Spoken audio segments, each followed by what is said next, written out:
What's going on, everybody? It's your boy Abdullah coming at you with another video for the DMVSportsZone channel. And then today, guys, I am here with my good friend Mahad. Mahad, how you doing today, man? Doing good, doing good. How about you? Good, man. Good. With the Somali sports guy, talk about this Commanders versus Giants NFC East rivalry Week 9 preview. Crazy to say it's already Week 9, Mahad. I know time is flying by fast, but hey, we can't complain. We're doing good, so we just gotta keep up the momentum.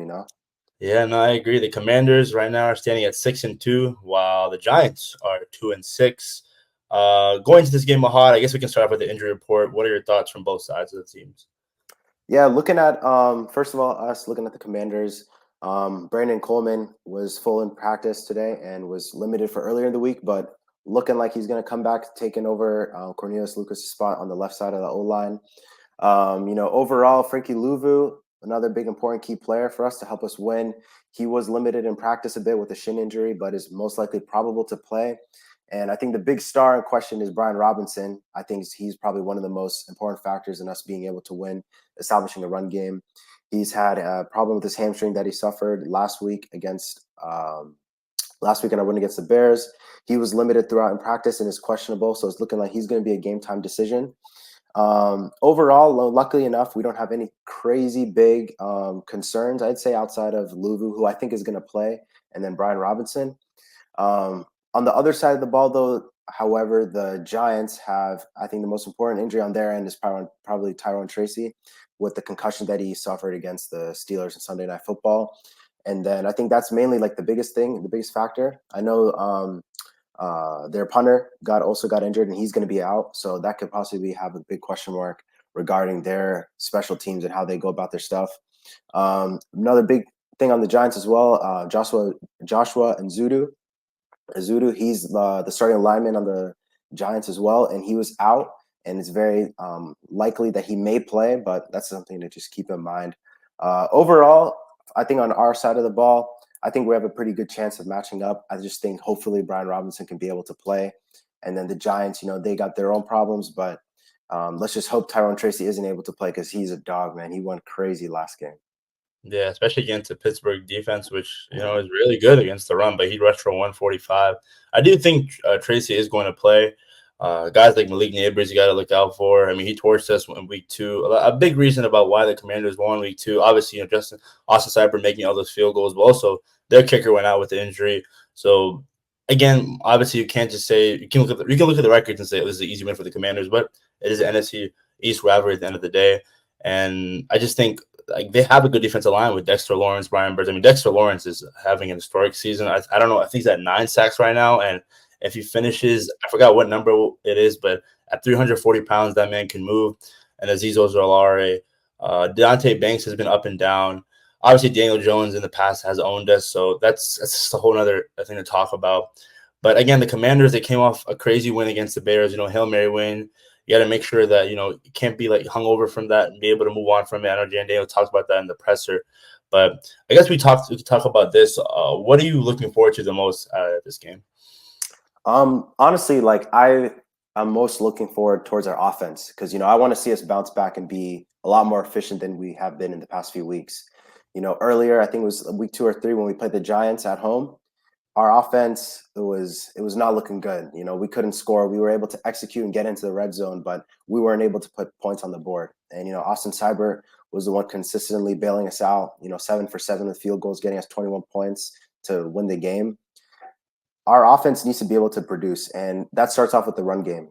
So Brian Robinson, questionable to be able to play, but hopefully he will be able to come into the game and be able to give us a run game to alleviate the pressure off Jaden Daniels, who's still coming off that rib injury, to let's hopefully be able to start the run game strong, open to play action more, get our guys the ball. Defensively, I think the biggest thing is getting pressure on Daniel Jones. Their O-line already is into their second and third strings. We really need to get down in there. Hopefully Johnny Newton will come back, play again. Great. He had like an 89 PFF rating last week against the Bears. So hopefully our guys can get there.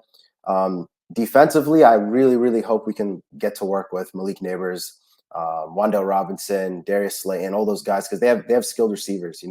The question marks with Daniel Jones, is he going to be able to execute? But, we can't let it get to that point. We got to make sure we keep the time possession of the ball and most likely just start the run game, regardless of whoever's going to be in the backfield. I definitely agree. You got to win the turnover battle, especially since it's the NFC East rivalry. Again, like divisional games, they always come down. It's always weird. Like you can't ever say it's a blowout.